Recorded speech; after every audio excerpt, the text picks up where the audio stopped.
Dans les religions monothéistes occidentales, il convient de distinguer le rôle des miracles au niveau des croyances et pratiques populaires et la théorie des miracles proposée par les théologiens. La croyance en un créateur personnel et omnipotent qui exerce sa providence sur ses créatures implique une conception des miracles comme des interventions délibérées dans le cours des événements par le même Dieu souverain qui assure également leur régularité normale. Le judaïsme. Les miracles sont considérés comme allant de soi dans toute la Bible hébraïque. Dieu fait des choses merveilleuses, Psaume 72, et de grandes choses et des choses insondables et merveilleuses sans nombre, Job 5. Ces choses sont accomplies dans sa création en général et dans l'histoire de son peuple en particulier, par exemple, les 10 plaies d'Égypte et les événements de l'Exode. Une liste des grands prodiges accomplis par Dieu est donnée dans le psaume 136, leur but est de faire en sorte que ses créatures le louent, reconnaissent son autorité et sachent que je suis l'Éternel. Les merveilles de Dieu vont des régularités normales de la création aux interventions extraordinaires qui vont à l'encontre de l'expérience ordinaire et servent ainsi de signe de sa grandeur et de sa providence en exerçant sa vengeance sur les méchants et en accordant le salut à ses élus. Le judaïsme rabbinique ultérieur considérait l'apparition de miracles comme allant de soi. Il supposait un ordre naturel dans lequel les choses fonctionnaient et dans lequel les hommes étaient censés s'acquitter de leurs devoirs, s'appuyer sur les miracles n'était donc rien moins que péché. Toutefois, dans des circonstances particulières ou en relation avec des personnes d'une sainteté extraordinaire, Dieu intervenait ou répondait de manière spectaculaire à leurs prières péremptoires.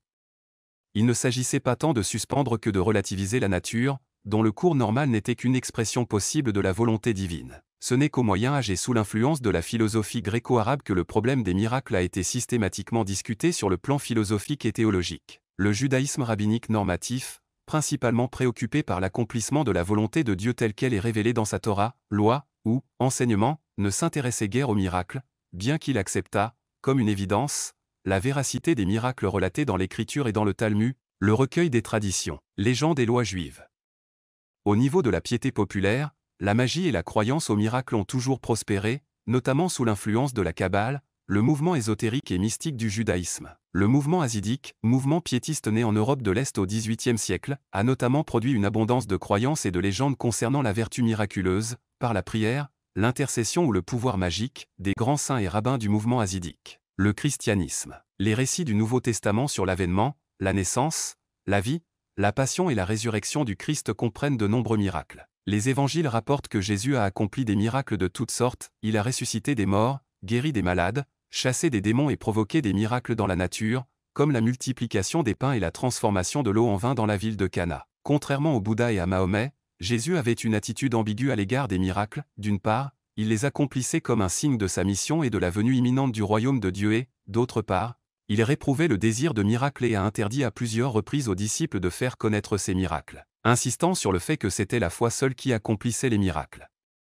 En fait, comme les miracles pouvaient aussi être expliqués en les attribuant à des agents démoniaques, c'est finalement la foi qui déterminait la qualité et la fonction du miracle. Le christianisme primitif s'est développé dans l'atmosphère de la culture hellénistique et gréco-romaine, qui regorgeait de récits et de légendes miraculeux. Celles-ci ont sans aucun doute influencé les traditions et les formes de dévotion chrétienne, d'autant plus que la religion populaire a toujours été avide de miracles et que, à la fin de l'Évangile selon Marc, le Christ lui-même avait promis la continuation des miracles dans son Église. Dans un monde où seuls quelques esprits critiques doutaient de la réalité des miracles, la similitude des signes chrétiens avec ceux rapportés dans les légendes païennes était attribuée à une imitation démoniaque et à une contrefaçon. Le problème de la distinction entre les deux sources de miracles, car le diable se déguise souvent en ange de lumière, a souvent sollicité l'attention des théologiens et des mystiques. Alors que pour les théologiens, un miracle était un signe de la présence et du dessein salvateur de Dieu, pour la masse des croyants, il s'agissait de la manifestation d'un pouvoir sacré inhérent à des personnes, des lieux et des objets individuels. Plus de Britannica. Le christianisme, argument tiré de l'expérience religieuse et des miracles. Les théologiens médiévaux,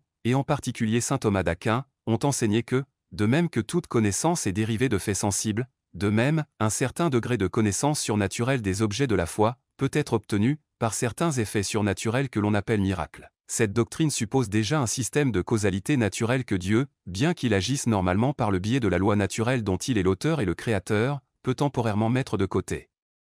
Elle suppose aussi que l'on peut distinguer, au moins en théorie, sinon toujours en pratique, les effets naturels des effets surnaturels. C'est ainsi qu'en 1870, le Concile Vatican y a déclaré « Il y a des choses que vous pouvez faire. Il y a des choses que vous faites peut-être et qui vous éloignent d'Allah. Si vous voulez savoir quoi, cliquez sur le lien dans la description de la vidéo. » Si quelqu'un dit qu'aucun miracle ne peut être accompli, ou qu'ils ne peuvent jamais être connus avec certitude, ou que par eux l'origine divine de la religion chrétienne ne peut être prouvée à juste titre, qu'il soit anathème. La croyance au miracle est donc obligatoire dans l'Église catholique romaine, même si la croyance en un miracle spécifique ne l'est pas nécessairement.